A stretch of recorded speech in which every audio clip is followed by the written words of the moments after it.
नमस्कार, मैं हूं यश खुराना। स्वागत है आपका खबर फास्ट में। जिलों का हाल कार्यक्रम में स्वागत है आपका। इस कार्यक्रम में हम आपको अलग अलग राज्यों के जिलों का हाल बताएंगे, जिसके जरिए हम अपने रिपोर्टर से जानने की कोशिश करेंगे कि उनके जिले में कल क्या कुछ खास रहा और आज क्या कुछ खास रहने वाला है। सियासी हलचल से लेकर मजदूरों के पलायन की जानकारी, साथ ही कोरोना को लेकर प्रशासन की तैयारी, इस कार्यक्रम के जरिए हम जानने की कोशिश करेंगे। लॉकडाउन 4.0 में भले ही सरकार ने लोगों को रियायत दे दी है, लेकिन क्या सरकार और प्रशासन की तैयारी पूरी है? कोरोना के मामले दिन ब दिन बढ़ते जा रहे हैं और जाहिर सी बात है कि इसका सारा बोझ अस्पतालों पर पड़ रहा है। सवाल है, क्या अस्पताल हमारे इस महामारी से निपटने के लिए क्या उधर उस तरह की सुविधाएं मौजूद हैं? उस बोझ को झेलने के लिए क्या अस्पताल हमारे तैयार हैं? तो इन सारे सवालों और जिलों में हो रही हलचल को जानने के लिए हम अपने सहयोगियों से जानने का प्रयास करेंगे और अपडेट लेंगे, जिसको लेकर सबसे पहले मैं आपको अपडेट बताना चाहता हूं कि पिछले 24 घंटे में 6,767 मामले सामने आ चुके हैं, जो कि अपने आप में चौंकाने वाली बात है। यानी कि भारत में लगातार दिन ब दिन कोरोना का ग्राफ बढ़ता ही जा रहा है। आपको बता दें कि सबसे पहले हमारे साथ हमारे ब्यूरो चीफ अमितेश श्रीवास्तव जुड़ चुके हैं। अमितेश श्रीवास्तव जी, आप लगातार गहनता से समझते हैं, बारीकी से यूपी सरकार की सियासत से लेकर हर चीज को। आपसे मैं जानना चाहता हूं कि लगातार मामले बढ़ते जा रहे हैं, चाहे उसमें यूपी का भी भले योगदान है। आप क्या मानते हैं कि यूपी सरकार जिस तरह से प्रयास कर रही है कोरोना से निपटने के लिए, क्या वो सही है? देखिए यस, बड़ा चौंकाने वाला जो तथ्य निकल के सामने आ रहा है, जी वो आंकड़े आ रहे हैं, वो लगातार हैरान और परेशान करने वाले आंकड़े हैं। क्योंकि जो कोरोना पॉजिटिव मरीजों की संख्या है वो लगातार इजाफा हो रहा है। कल आपने रामपुर में देखा, रामपुर में तकरीबन 2 दर्जन से ज्यादा लोग जो है वो कोरोना पॉजिटिव पाए गए हैं। उसके अलावा अलग अलग जिलों की अगर हम बात करें तो हर जिलों में बहुत तेजी से जो कोरोना पॉजिटिव मरीजों की संख्या है उसमें इजाफा हो रहा है, बड़ी संख्या में इजाफा हो रहा है। सरकार जो है वो दावा कर रही है कि हम नियंत्रित कर रहे हैं, हालात नियंत्रित करने की कोशिश कर रहे हैं, लोगों को दिक्कतें ना हो। ऐसे में हम कोशिश हमारी यही है कि हम बेहतर सुविधाएं दे सकें। लेकिन तमाम जगहों से जो तस्वीरें आ रही हैं जिसमें कोरोना जो जांच को लेकर सवाल उठ रहे हैं, तमाम लोगों ने हमको फोन किया, हमारे पास मैसेज भेजे हैं, वो अपनी बात कहना चाहते हैं। उनका साफ तौर पे आरोप है कि उनको इस बात का संदेह था कहीं ना कहीं, वो इस जांच को जब कराने अस्पतालों में पहुंच रहे हैं तो उनके साथ एक अजीब सा रवैया अपनाया जा रहा है और कोरोना जांच के दावे कागजी जरूर किए जा रहे हैं, लेकिन ग्राउंड जीरो पर जो हकीकत है वो बिल्कुल इतर है। ग्राउंड जीरो पे जो जांच की जो प्रक्रिया है बहुत सुस्त है, बहुत धीमी है। ऐसे में लोगों की जो नाराजगी है वो भी सामने आ रही है।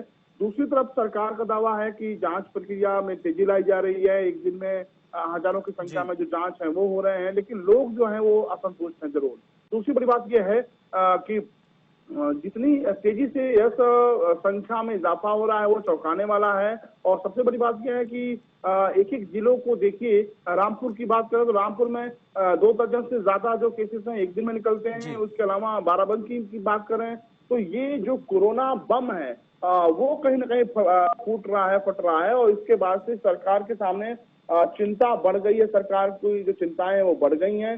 दूसरी बड़ी बात यह है कि जो श्रमिक बाहर से वापस लौटे हैं अपने घरों को, जी उनके लिए भी कैसे 2 वक्त की रोजी रोटी का इंतजाम किया जा सके, उसको लेकर भी सरकार के सामने एक बहुत बड़ी चुनौती है। और जो जिलों से खबरें आ रही हैं वो चौंकाने वाली हैं।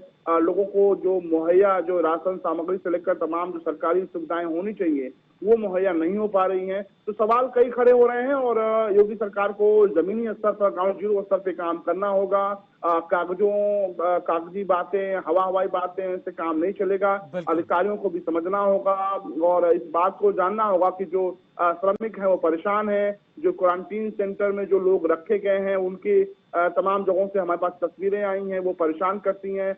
लोगों का आरोप है कि क्वारंटीन सेंटर में जो इंतजाम होने चाहिए वो इंतजाम नहीं है। बिल्कुल वो यहाँ तक इंतजाम कि नहीं खाने है। पीने की बिल्कुल जो व्यवस्थाएं हैं वो भी अपने घरों से करनी पड़ रही है लोगों को। तो यह आप कह सकते हैं कि अभी बहुत कुछ सुधार की जरूरत है उत्तर प्रदेश में। ग्राउंड जीरो लेवल पे कागजों में तो सब कुछ ठीक ठाक है, सब कुछ दुरुस्त है। बिल्कुल, सरकार को समझना होगा, जिस तरह से खामियां निकलकर अलग अलग जगह से सामने आ रही है उसको दुरुस्त करना होगा। चलिए अमितेश जी बने रहिए हमारे साथ। अब सीधा चलते हैं हमारे हरियाणा के ब्यूरो एग्जीक्यूटिव मनीष कुमार के पास। मनीष कुमार जी, आपसे जानना चाहते हैं कि हरियाणा में भी लगातार मामले बढ़ते जा रहे हैं। अभी फिलहाल अपडेट आया कि अमेरिका से जो लोग आए हैं उनमें से 21 लोग कोरोना पॉजिटिव आए हैं। ये सरकार के सामने एक बड़ी चुनौती है। देखिए, यस, बिल्कुल आपने सही कहा। यहाँ पे दरअसल समझने वाली बात यह है कि सरकार जो है वो कोरोना वायरस को अब गंभीरता से नहीं ले जी और उसका नतीजा ये है कि लॉकडाउन 1, लॉकडाउन 2, लॉकडाउन 3 और लॉकडाउन 4। आप लॉकडाउन 1 से लॉकडाउन 4 की अगर बात करें तो आप देखेंगे कि स्थिति दर दिन प्रतिदिन कितना बुरी तरीके से फैलता जा रहा है कोरोना वायरस। मैं हरियाणा की बात करूं तो हरियाणा में आंकड़ा जो है वो 1132 पार कर चुका है, यानी 1150 को कुछ ही समय में हरियाणा में कोरोना संख्या को हरियाणा टच कर लेगा। लेकिन दूसरी तरफ अगर मैं बात करूं तो हरियाणा में ठीक होने की भी जो संख्या है वो सही है। 750 लोग जो है वो ठीक होकर अभी तक अपने घर को जा चुके हैं। लेकिन कल का अगर बात करें, कल की दिन की अगर बात करें तो कल का जो हरियाणा के लिए सुखद नहीं रहा, क्योंकि कल हरियाणा में कोरोना बम जो है वो 64 की संख्या में फूटा। यानी 64 मामले एक साथ आना कहीं न कहीं सरकार के लिए चिंता का विषय बना हुआ। वहीं जो आपने बात की अमेरिका की बात की, तो अमेरिका से जो आए हैं इनमें से 21 जो पैसेंजर है जो भारतीय है वो दरअसल कोरोना पॉजिटिव पाए गए हैं।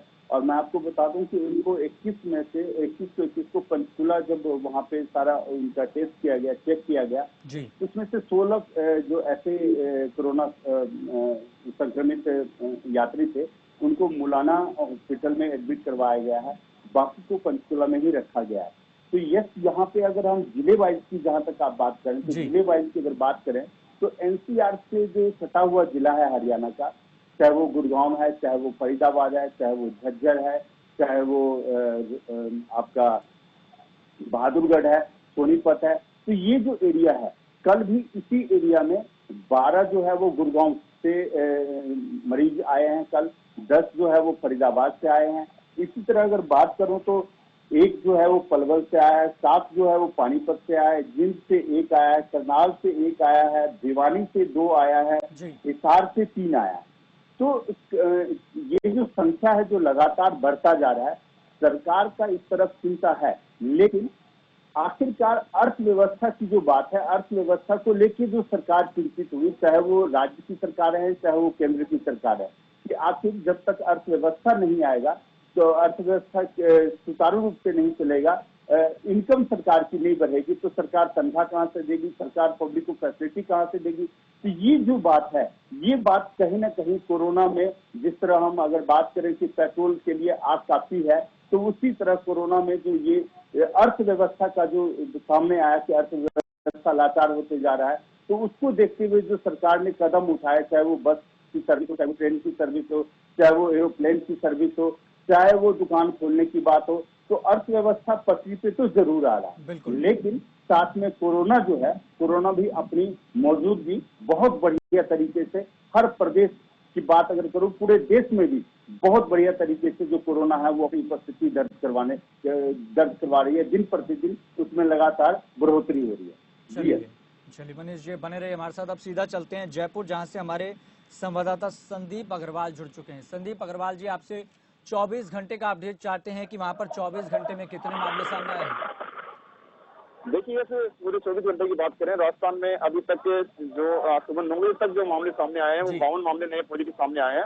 वहीं पर 6,800 के पार जो है आंकड़ा पहुंच चुका है और 161 मौतें हो चुकी है राजस्थान में कोरोना वायरस से। वहीं पर सबसे बड़ी गंभीर बात तो ये है कि 77 मौतें एक अकेले राजधानी जयपुर से हुई है। तो बहुत बड़ी चिंता का विषय है, क्योंकि लगातार जो राजस्थान के मुख्यमंत्री अशोक गहलोत है बड़े बड़े दावे कर रही है, राजस्थान सरकार चिकित्सा विभाग में बड़े बड़े दावे करता नजर आ रहा है, वो लगातार फैल होते नजर आ रहे हैं। क्योंकि एक राजधानी मॉनिटरिंग का केंद्र है, पूरे राजस्थान का केंद्र है कहा जाता है, वहाँ पे 77 मौतें होना बहुत बड़ी चिंता का विषय है। वहीं पर हम जिलों की बात करें, ये बता दूं आपको कि राजस्थान में कुछ दिन पहले 5 जिले घोषित किए गए थे जो ग्रीन जोन में थे, जिनमें 12 बूंदी, जालौर, प्रतापगढ़ और गंगानगर थे। लेकिन अब जो पिछले 24 घंटे में इन 4 डिस्ट्रिक्टों में भी कोरोना दस्तक दे दी है और एक डिस्ट्रिक्ट, एक जिला ऐसा है श्रीगंगानगर जो अभी तक ग्रीन जोन में शामिल है। ऐसे में ये कहना गलत नहीं होगा कि लापरवाही और सरकार जो है वो अति उत्कट है भीलवाड़ा मॉडल को लेकर, वो अपने कर्तव्य को भूल रही है। आमजन को जो रियायतें दी गई है उनका सख्ती से पालन करवाने में सक्षम नहीं हो पा रही, क्योंकि मैं आज लालगढ़ सब्जी मंडी के सामने खड़ा हूँ, जहाँ पे आप देख सकते हैं कि सदर यहाँ पे आमजन जो है सोशल डिस्टेंसिंग में धज्जे उड़ाता नजर आ रहा है। तो मास्क नहीं है, सैनिटाइजिंग की कोई व्यवस्था नहीं है, वहीं पे पुलिस प्रशासन है वो कहीं नजर नहीं आ रहा। ऐसे में ये कहना गलत नहीं है कि मुख्यमंत्री अशोक गहलोत की टीम जो है वो खुद सतर्क रहे हैं। संदीप, जो आप तस्वीर दिखा रहे हैं इसको लेकर हम ये मान लें कि जो सरकारों ने रियायत दी है, जिला प्रशासन भी उसको जमीनी स्तर पर लागू करवाने में असफल रहा है, तभी यहाँ पर तस्वीरों में दिख रहा है साफ तौर पर कि जिस तरह से लोग सोशल डिस्टेंसिंग की धज्जियां उड़ा रहे हैं। बिल्कुल, ये कहना बिल्कुल कतई गलत नहीं होगा, क्योंकि मुख्यमंत्री अशोक गहलोत लगातार जो निर्देश जारी कर रहे हैं, अपील कर रहे हैं आमजन से या प्रशासन को सतर्क रहने के निर्देश दिए जा रहे हैं, वो कहीं ना कहीं दावे फेल होते जा रहे नजर आ रहे हैं, क्योंकि सरकारी मशीनरी की जो ढिलाई है वो अब सामने आ रही है। ये कोरोना कहर जो है लगातार इसी कारण बढ़ रहा है। उदासीनता जो कहें, पुलिस प्रशासन की कहें, क्योंकि यहाँ पे प्रशासन के शक्ति के नाम पे कागजी कार्रवाई होती है। प्रैक्टिकली जो है आप साफ साफ देख सकते हैं कि यहाँ पे प्रैक्टिकली में कोई भी पुलिसकर्मी मौजूद नहीं है और आप पुलिसकर्मी कैमरे को देखते हुए आ जाते हैं, लेकिन फोन फ्री चले जाते हैं और आप बिल्कुल ये संक्रमण को बुझने का संकेत बिल्कुल सब्जी मंडी से मिल रहा है, क्योंकि एक ये अकेली सब्जी मंडी जो पूरे राजस्थान में नहीं है, ये पूरे राज्य में कम से कम कई सब्जी मंडियां ऐसी हैं जहां पर ऐसी भयावह तस्वीर आपको देखने को मिल जाएंगी। ऐसे में सरकार को त्वरित कार्रवाई करनी चाहिए, प्रशासन को सतर्क रहना चाहिए, त्वरित कार्रवाई करनी चाहिए। बिल्कुल संदीप, बने रहिए हमारे साथ। अब सीधा चलते हैं मोहाली, जहां से हमारे संवाददाता जतिंदर सबरवाल जुड़ चुके हैं। जतिंदर सबरवाल, सबसे पहले आपसे जानना चाहते हैं वहाँ की जमीनी हकीकत का क्या है जहाँ पर आप इस वक्त मौजूद हैं? देखिए, मोहाली जो है वो पढ़े लोगों का शहर है, वेल एजुकेटेड है, एयरपोर्ट है और कुल मिला के कहें सबसे पहले यहाँ पर 105 मरीज आ गए थे। सबसे पहले जो पंजाब में कोरोना हॉटस्पॉट बना था वो मोहाली ही जिला बना था सबसे पहले पंजाब में, जहां सबसे ज्यादा इतनी तादाद में पेशेंट आ गए थे। कुल मिला के आज जो है बेशक मोहाली कोरोना मुक्त हो चुका है, पर कहीं ना कहीं अभी एहतियात बरतने की जरूरत है। पर इसके अलावा जो पंजाब है, पंजाब से जो पेशेंट आ रहे हैं, दिन ब दिन गिनती बढ़ती जा रही है, वो कहीं ना कहीं प्रॉब्लम का विषय जरूर है, पर कहीं ना कहीं जो मजदूर गरीब लोग हैं उनको बहुत प्रॉब्लमों का सामना करना पड़ा। सरकार का, कैपिटल सरकार का उनके ऊपर कोई किस तरह का कंट्रोल नहीं रहा और कम से कम यहाँ से जितनी भी लेबर है उनमें से 80% लेबर जो है सही प्रबंध ना होने की वजह से यहाँ से पलायन कर चुकी है अपने घरों की तरफ। इस टाइम जो मोहाली है, जब पंजाब है, बिल्कुल खाली हो चुका है और आने वाले टाइम में जो नए जो 104 सैंपल है वो लिए जा चुके हैं, उनकी रिपोर्ट जो है वो आने वाली है, उसके बाद पता लगेगा, क्योंकि इस टाइम तो मोहाली ग्रीन जोन में है। फिर आने वाले टाइम में फिर कोई नया पेशेंट तो नहीं आता कोई, जिसको लेकर सरकार द्वारा पूरे प्रबंध किए जा रहे हैं। और जस्ट एक चीज और बताना चाहूंगा, मोहाली एयरपोर्ट जो है वहां पर परसों से उड़ाने शुरू हुई हैं। जो लोग बाहर फंसे हुए हैं वो भी धीरे धीरे मोहाली आने शुरू हो गए हैं और अमृतसर और चंडी मोहाली दोनों जगह जो फ्लाइटें आ रही हैं। जी जतिंदर, खुद कैप्टन अमरिंदर सिंह ने, जो कि मुख्यमंत्री हैं पंजाब के, उन्होंने ये बात बताई कि जो प्रदेश में रिकवरी रेट है वो 90% से ज्यादा हो चुका है और 5 जो जिले हैं वो कोरोना मुक्त हो चुके हैं, जिसमें संगरूर, SAS, नगर, फिरोजपुर, भटिंडा और मोगा है। तो ये अपने आप में पंजाब के लिए अच्छी बात है, लेकिन अगर बात करें लगातार मामले बढ़ने की तो अपने आप में चौंकाने वाला विषय जरूर है। चलिए जतिंदर, बन रही हमारे साथ। अब सीधा चलते हैं लखनऊ स्टूडियो से, हमारे साथ बने हमारे ब्यूरो चीफ अमितेश श्रीवास्तव। अमितेश श्रीवास्तव जी, आपसे मैं ये समझने का प्रयास कर रहा हूं कि जिस तरीके से जो रियायतें दी गई हैं, इसका साफ तौर पर पता लग रहा है कि सरकारों ने रिस्क लेने का काम किया है, क्योंकि लोग भी बेधड़क होकर सड़कों पर बाहर घूम रहे हैं, जैसे कि हमारे संवाददाता भी जमीनी हकीकत दिखा रहे हैं। तो आप इसको किस तरीके से देखते हैं कि लगातार मामले भी बढ़ रहे हैं और लोगों में जो भय है वो कहीं ना कहीं दूर होता जा रहा है, तभी लगातार जो लोग हैं सोशल डिस्टेंसिंग का पालन भी नहीं कर रहे, मार्केटों में इस तरह से भीड़ जो है उमड़ रही है, उनको लगता ही नहीं कि कोरोना को लेकर कुछ हो भी रहा है या फिर नहीं हो रहा? देखिए यस, बहुत मुझे समझ में नहीं आ रहा है। वाकई एक बड़ा और अहम सवाल आपने किया है और ये सवाल शायद किसी के जहन में जो कोरोना से चिंतित और परेशान लोग हैं उनके जहन में ये बात वाकई में खड़ी हो रही है। सवाल कई खड़े हो रहे हैं कि आखिर जब अन्य प्रदेशों में जब कोरोना के पेशेंट मिले थे तो जितनी सख्ती बरती गई थी, उत्तर प्रदेश की बात करें या अलग अलग राज्यों की, लेकिन ऐसे में अब जहां एक एक जिले में 72, 70, 50, 25, 24, 20 की संख्या में कोरोना बम, जैसा हमारे सहयोगी मनीष जी बता रहे थे।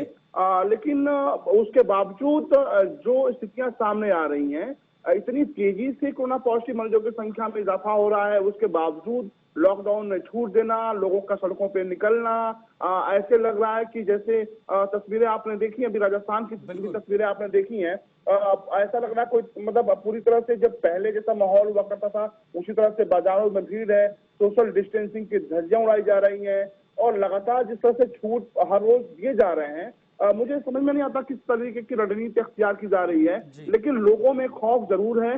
खौफ इस बात का है कि जिस तेजी से, मैं बार बार कह रहा हूं यस, कि जिस तेजी से कोरोना पॉजिटिव मरीजों की संख्या में इजाफा हो रहा है वो बेहतर संकेत नहीं है आने वाले कल के लिए। और लोग कहीं ना कहीं लोगों के जहन में इस बात को भरा जा रहा है, कहा जा रहा है कि भाई ऐसा है अब तो कोरोना के साथ ही जीना है, कोरोना के साथ जीना सीखना होगा। लेकिन साहब और जनाब, मेरा सवाल यह है कि जब कोरोना के साथ जीना ही था, कोरोना के साथ रहना ही था, तो फिर इतना हो हल्ला क्यों मचाया गया? तो इतनी तकलीफ है जी, इतनी तकलीफें क्यों दी गई?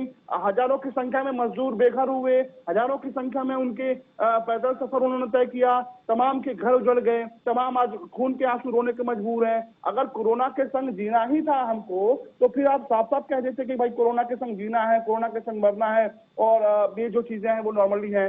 लेकिन मुझे समझ में नहीं आ रहा है कि लगातार संख्या बढ़ रहा है, चाहे राजस्थान हो, उत्तर प्रदेश हो, हरियाणा हो, पंजाब हो, बिहार हो, हर जगह की संख्या में जबरदस्त इजाफा आया है। यस, और जितनी तेजी से इजाफा कोरोना पॉजिटिव मरीजों की संख्या में हो रहा है, उतनी ही तेजी से छूटें भी दी जा रही हैं, ढील भी दी जा रही है, उतनी ही तेजी से सोशल डिस्टेंसिंग की धज्जियां उड़ाई जा रही हैं।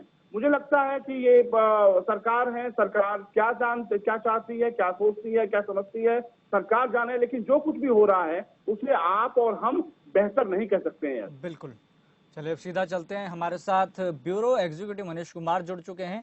मनीष कुमार जी, आपसे जानना चाहते हैं कि हरियाणा में भी अब देखा जा रहा है कि मामले अपने पीक पर हैं, लगातार मामले बढ़ते जा रहे हैं।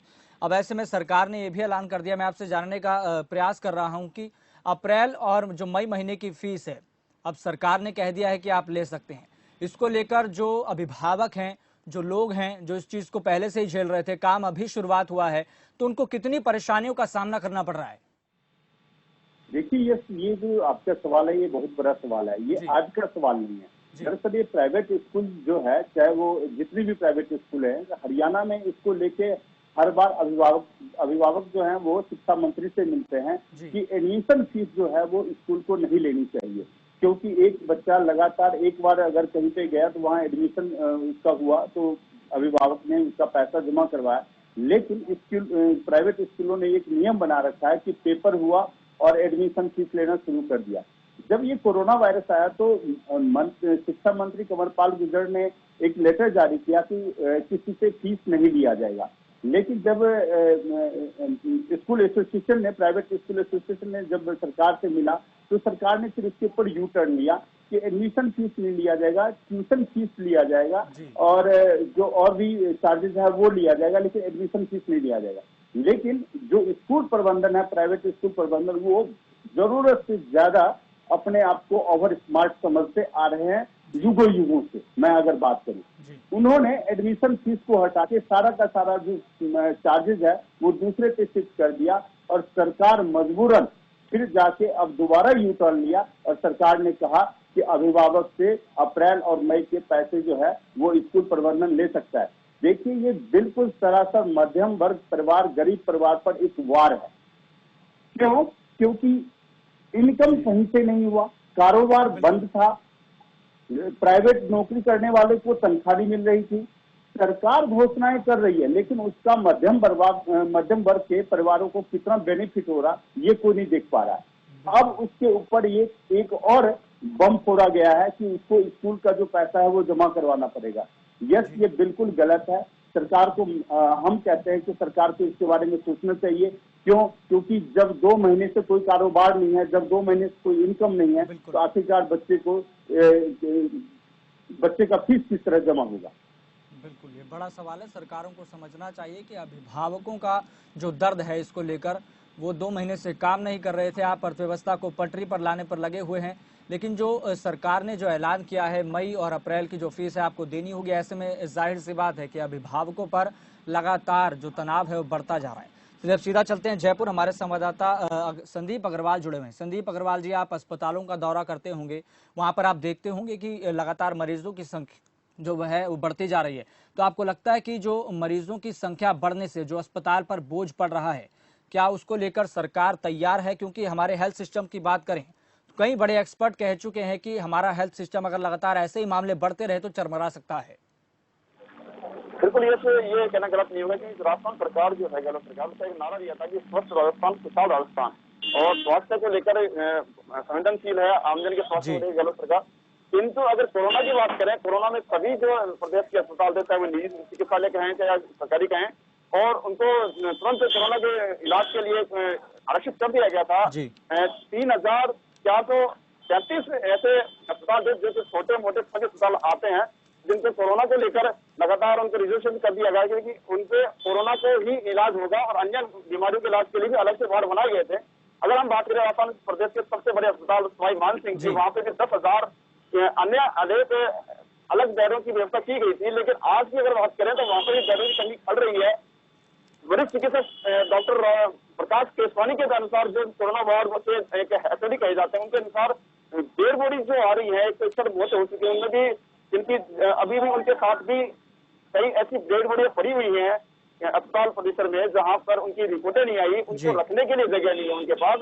बात करें मरीजों के बेड के लिए, उनके लिए जगह नहीं है। क्वारंटाइन सेंटर बनाने के लिए उनके पास जगह नहीं है। आज केंद्र सरकार ने क्वारंटाइन सेंटर की बात, जो बड़े बड़े होटल हैं उनमें 3 कैटेगरी के होटलों में क्वारंटाइन सेंटर के लिए आरक्षित कर दिए गए हैं। उनमें मीडियम, लो और स्टैंडर्ड की कैटेगरी की। अगर जो क्वारंटाइन सेंटर में जगह नहीं मिलती, होटलों में जाना जाता है, वो जो मरीज है, पॉजिटिव मरीज है, वो स्वयं के खर्चे पर उन होटलों में रुकेगा, जो कि 100 दिन के लिए मान्य होगा। 100 दिन के बाद उसकी रिपोर्ट आएगी, उसके बाद ही उसको बदलाने दिया जाएगा। चलिए संदीप, बहुत बहुत धन्यवाद तमाम जानकारी के लिए। आपने जमीनी हकीकत को बताया कि जिस तरह से लगातार जो मामले हैं वो बढ़ते जा रहे हैं, लेकिन बड़ा सवाल यही है, भले किसी चाहे केंद्र सरकार की बात हो चाहे राज्य सरकारों की बात हो, कि जिस तरीके से मामले बढ़ रहे हैं, क्या उस हिसाब से हमारा हेल्थ सिस्टम है उसी तरह से तैयार है क्या? ये बड़ा सवाल है, सरकारों को सोचना चाहिए। और जिस तरीके से मामले बढ़ते जा रहे हैं वो अपने आप में चिंता का विषय तो है ही। चलिए अब सीधा चलते हैं, हमारे संवाददाता मोहाली से जुड़े हुए हैं जतिंदर सबरवाल। जतिंदर सबरवाल, आपसे जानना चाहते हैं कि जिस तरीके से मामले आप देख रहे हैं बढ़ते जा रहे हैं, उसको लेकर सरकार की जो रियायतें हैं और अस्पतालों का जो सिस्टम है, आपको लगता है कि कितना तैयार है सिस्टम? और महत्वपूर्ण सवाल ये कि जिस तरीके से सरकार का रवैया है, पंजाब सरकार का, वो किस तरीके का है? क्या वो इस महामारी से लड़ने के लिए सही है? देखिए, जैसे मैं आपको फिर जिक्र करना चाहूंगा कि सबसे पहले जब 20 मार्च को पहला केस मोहाली में आया था, पहले सरकार के द्वारा कोई पुख्ता प्रबंध नहीं थे। धीरे धीरे रणनीति बनाई गई, और आपको बताना चाहूंगा कि पीजीआई अस्पताल 16 वगैरह में उन्होंने मोहाली का पेशेंट लेने से मना कर दिया था। फिर सरकार ने अपनी रणनीति बनाई। यहाँ एक ज्ञान सागर हॉस्पिटल है, वो वहां पर जो कोरोना पेशेंट जो पॉजिटिव पाए जा रहे थे उनको वहां एडमिट करवाना शुरू किया। कुल मिला के ये कहा जा सकता है कहीं ना कहीं पर बीच में से कोई विरोधी सुरे भी निकलने शुरू हुई थी। जो अंदर एडमिट थे उनका ये कहना था पेशेंट का, हमें कुछ नहीं पूछा जा रहा, सिर्फ एक टाइम का खाना दिया जा रहा है और कोई मेडिसिन नहीं दी जा रही सरकार की तरफ से। उनका यही कहना था कि अगर उन्होंने एक फीवर चेक करना है, कमरे बंद रह के खाना ही खाना है, उसके बाद 10 दिन के बाद उनकी रिपोर्ट आती है, 14 दिन को अंदर रखा जाता है गर्मी में, तो कुल मिला के वो घर में भी क्वारंटाइन अपने आप को कर सकते थे। कुल मिला के कहा जा सकता है कि जो सरकार की जो कोशिशें थी वो कहीं ना कहीं शुरू में लोगों को सही नहीं लगी। अब कहीं ना कहीं ये बात निकल के आ रही, क्योंकि स्कूलों का विषय भी बहुत बड़ी जो मुद्दा जो बीच में गुजरा है। मैं आपको बताना चाहूंगा कि पंजाब स्कूल शिक्षा बोर्ड ने अभी जो 10वीं का जो परिणाम था, बाकी तो सीबीएसई बोर्ड ने बोला कि हमने दोबारा एग्जाम लेंगे, पर बोर्ड ने पुराना जो था पंजाब शिक्षा बोर्ड ने जो प्री बोर्ड थी उसके बिहाफ पर ही रिजल्ट डिक्लेयर कर दिया। दूसरी बात करेंगे स्कूलों की, क्योंकि चंडीगढ़ जो है राजधानी के साथ सटा हुआ है और पंजाब का प्रवेश द्वार है। कोई भी अगर व्यक्ति आता है, पंजाब में आता है, तो उसको मोहाली से होके गुजरना पड़ेगा और पंजाब के सभी ऑफिस जो है वो मोहाली में स्थित है। कुल मिला के ये कहा जा सकता है कि कहीं ना कहीं प्रशासन की भारी भूल चूक भी रही, कमियां भी रही, पर अभी जाके थोड़ा सा ग्रीन जोन में जब आया है, पर इसमें सरकार की बजाय लोगों ने ज्यादा योगदान दिया है क्योंकि पढ़े लिखे लोग हैं।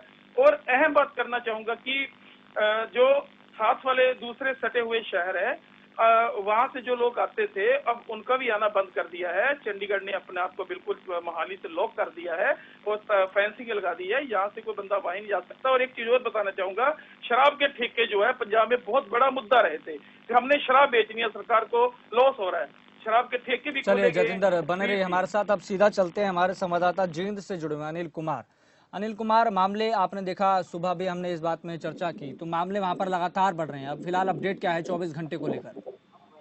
जी बिल्कुल, देखिए सर, मैं आपको बताना चाहूंगा जिस प्रकार से जींद में कोरोना वायरस के पिछले 20 दिन के अंदर मामले निकल के आ रहे हैं, कुल 24 मामले जो निकल के सामने आए हैं, उसी को देखते हुए जींद में लगातार जो स्थिति बन रही है आने वाले समय के लिए बल्कि वो चिंता का विषय खड़ा कर रही है। मैं आपको बताना चाहूंगा, जब 40 दिन का शुरू में लॉकडाउन जो घोषित किया था, उस दौरान मात्र 2 ही कोरोना पॉजिटिव जींद में निकल के सामने आए थे, और वो भी पूरी तरह से ठीक होके चले गए थे। लेकिन उसके बाद लगातार 20 दिन के अंदर इतने केस सामने आना, ये बड़ा सवाल है। अब फिलहाल की अगर बात करें, जींद के अंदर कुल मिलाकर के टोटल जो 26 केस सामने आ चुके हैं, जिनमें से 17 केसेस जो है वो अपने घर में ठीक होके जा चुके हैं। और एक और चीज मैं बताना चाहूंगा आपको, जिस प्रकार से एक व्यक्ति की जो है वो कोरोना पॉजिटिव से मौत भी हो चुकी है। और अभी फिलहाल एक्टिव केस की अगर बात करें, टोटल कुल मिलाकर 8 एक्टिव केस जो है जींद में एक्टिव है। और उसके साथ साथ में कल ही सामने 2 केस जब निकल के सामने आए हैं, जो 2 छात्र जो अमेरिका से आए थे, अमेरिका से सीधे फ्लाइट द्वारा वो पंचकुला जो उतरे थे, वहाँ पे पंचकुला में उनको क्वारंटाइन वहाँ पे किया गया था। पंचकुला से फिर वहाँ से सीएमओ द्वारा प्रेस कॉन्फ्रेंस की जाती है, तो पता चलता है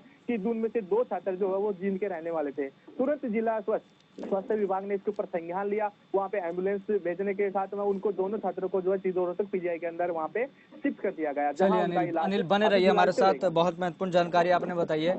अमितेश जी, मैं आपसे संक्षिप्त में आपसे एक टिप्पणी चाहता हूँ, आपको एक बताना चाहता हूँ चीज, जिस तरीके से यूपी के अगर हेल्थ सिस्टम की बात करें, संक्षिप्त में आपसे प्रतिक्रिया चाहता हूँ। 3767 मरीजों पर एक डॉक्टर है, तो किस तरीके से देखते हैं, क्योंकि मामला बहुत ज्यादा गंभीर है। हेल्थ सिस्टम आप देख रहे हैं, क्या हालत है यूपी के, संक्षिप्त में आपसे टिप्पणी चाहता हूं मैं। देखिए, अगर एक शब्द में बोले तो उत्तर प्रदेश की जो स्वास्थ्य सेवाएं हैं वो पूरी तरह से ध्वस्त है। और इस कोरोना संकट ने एक बार फिर से सबसे ज्यादा जो सोचने पर मजबूर कर दिया है वो उत्तर प्रदेश में वो स्वास्थ्य सेवाओं पे है। और मुझे लगता है कि अगर अब भी उत्तर प्रदेश में स्वास्थ्य सेवाएं बेहतर नहीं हुई तो शायद देश के लिए, उत्तर प्रदेश के लिए बेहतर चीजें नहीं होंगी। उत्तर प्रदेश में जिस तरह से ग्राउंड जीरो पे हालात हैं, अस्पतालों में चले जाइए आप और जो तस्वीरें आपके सामने आएंगी, जिस तरह के लोगों के बयान आ रहे हैं, जिस तरह से लोग परेशान हो रहे हैं, वो बहुत चिंतनीय है, निंदनीय है। और मुझे लगता है कि उत्तर प्रदेश की योगी आदित्यनाथ सरकार को कागजों में नहीं, ग्राउंड जीरो पर स्वास्थ्य सेवाओं को बेहतर और बढ़िया तरीके से संभालना होगा। चलिए, हमारे सभी सहयोगियों का बहुत बहुत धन्यवाद तमाम जानकारी के लिए। तो जिस तरीके से लगातार हकीकत यही है, सभी राज्य सरकारों की बात है, यहाँ पर अपने हेल्थ सिस्टम को दुरुस्त करना बहुत जरूरी है। ये आज समय की मांग है, तकाजा है, समझना होगा, क्योंकि हेल्थ सिस्टम पर सारा बोझ पड़ता है अस्पतालों पर, चाहे आप महामारी को देख लीजिए, चाहे इसके इतर बात कर लीजिए। चलिए फिलहाल इतना ही, मुझे दीजिए इजाजत और देखते रहिए खबर फास्ट।